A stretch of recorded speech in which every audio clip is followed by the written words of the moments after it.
Hey guys, so today I want to talk about a couple of things about a hair transplant. The good, the bad, and the ugly. There's this huge stigma about hair transplants that people are either for it or against it. I just wanted to talk more in detail about this and hopefully clear up anyone who has had any doubts about it.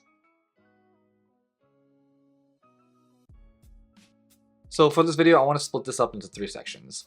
As I said, the good, the bad, and the ugly. Let's start with the good. I feel like I am a great advocate to talk about hair transplant because I didn't just do it once, but I did it twice. And I did it mostly when I had barely any hair. I was a Norwood 7 back in the day, and I didn't think I'd ever be able to regain my hair back, and I just felt pretty down in the dumps. It was a pretty bad time for me. I discovered about a hair transplant years before that, but I was too afraid to go for it because, again, I felt like a lot of people would look down on me even after I get that done, because then they would know I'd be balding. It was quite difficult, not gonna lie, but I found other means to cover up my hair using things like fibers or hats. It was fine for that period of time, but at some point I knew I couldn't keep up with that all my life. That's where the good comes in. So I decided to book myself a hair transplant in Istanbul, Turkey, because that was one of the most famous places to go and get it done. And I booked it at Vera Clinic. Now going there, I didn't really educate myself too much about a hair transplant. I just went in blind and I said, hey, I've seen other people do it on YouTube, I'm gonna do it too. So I went and took the plunge and got it done. However, I think not knowing what was to come backfired on me because I felt like it wasn't what I expected it to be. Nowadays, you see on social media how these hair transplant clinics are very open and they are very welcoming, which is great. That's pretty much how it is. But of course, as someone who doesn't really know anything about a hair transplant, or if you're new into trying to understand it, it is quite a daunting task to go and get done. My experience wasn't the best the first time around because I didn't know what to expect. But the second time around that I went, I knew what to expect and the experience was 10 times better. But the point is that I got them done. And after my experience from getting them done, I realized that how much confidence I gained back after doing it. Not just that I'm able to walk out of my house without worrying about my hair anymore or standing out in the rain and knowing that it's going to be okay. I think me developing as a human being and being more confident because of my hair was instrumental. I was able to create videos and have a conversation with you guys as well, and even meet more and more people that I've never thought I'd meet before, and even get married for that matter. Stuff that I never thought I could possibly achieve with my hair back in the day, but hair transplant has really changed me for the better, and I can only say praises about it because it was such a good thing in my life. So getting a hair transplant does eventually make you feel better about yourself, bring you more confidence, and ultimately make you happier. At least it did for me.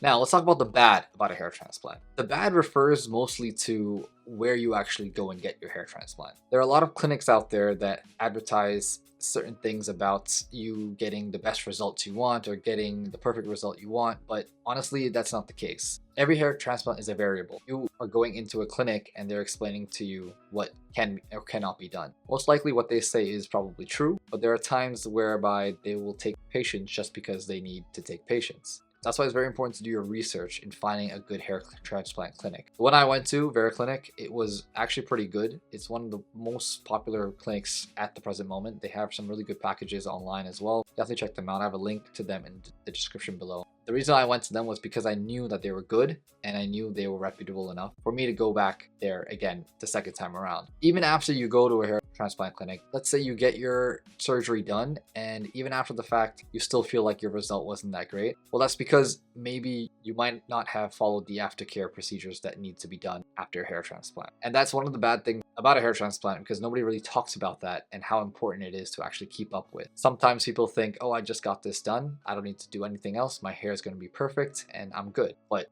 90% of the time that's not the case. You need to keep up with things like taking finasteride or minoxidil, having certain vitamins, applying scalp massages to your scalp. There's so many different little things that you can do. I took a very specific amount of things and it's been useful for me from the past 2 years. If you are interested in any of those products, there's a link in the description below about everything you can pick up, anything that will help you with the hair transplant aftercare. Another bad thing about a hair transplant is that if you don't go to the right clinic, your results might not be what you want. An example is that you might have an extremely straight hairline when in reality hairlines should be a little more jaggedy on the edges. Depending on what clinic you choose, they have specific ways of doing things, so just make sure you do your research prior to going to any hair transplant clinic. And finally, the ugly.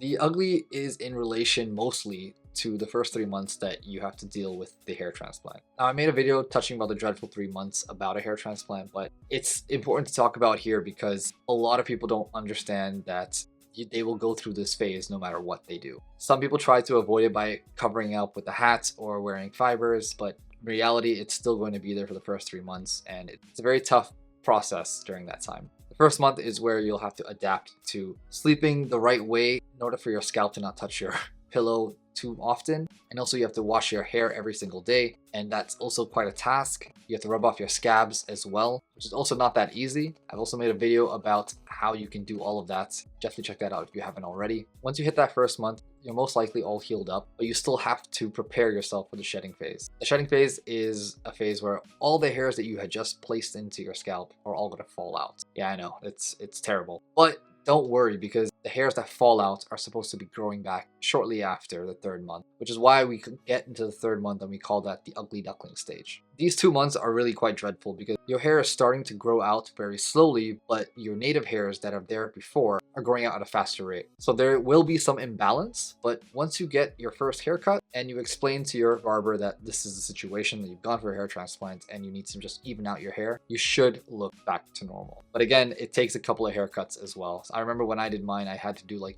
2 or 3 haircuts just to finally get my hair to look a little decent. So it takes some time. Well, once you pass that 3-month mark, you'll start to see more and more growth. And then by the 6th or 7th month, you'll at least have a stable amount of hair on your head to look pretty decent. The sad thing is that you just have to go through those couple of months. It is an ugly phase of your life, but honestly, it'll be worth it over the long run because once your hair starts to grow out, it will look fantastic.